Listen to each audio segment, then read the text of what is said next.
আজকে digital education এক্সপোর opening ceremony হচ্ছে।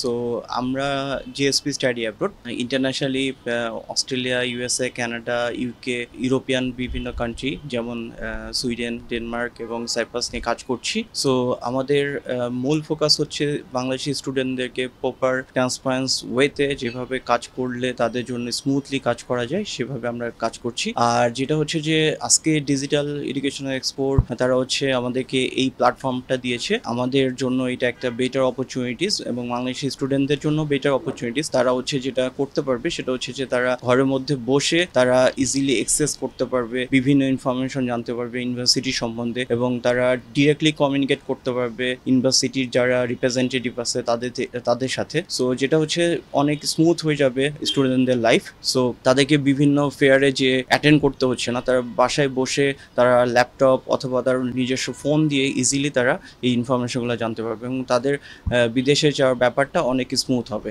So আমি আজকে এই ডিজিটাল এডুকেশন এক্সপোকে অনেক অনেক ধন্যবাদ জানাতে চাই। তারা এত সুন্দর একটা প্ল্যাটফর্ম আমাদের জন্য ক্রিয়েট করেছে, জিএসপি স্টাডি অ্যাব্রোড, যারা হচ্ছে বেসিক্যালি স্টুডেন্টদেরকে প্রপার গাইডেন্স সহকারে বিদেশে যাওয়ার জন্য যে যে সাপোর্ট দরকার সেগুলো আমরা প্রোভাইড করছি। সবশেষে বলতে চাই digital education expo third eye যারা এই অর্গানাইজ করেছে তাদেরকে অনেক অনেক ধন্যবাদ।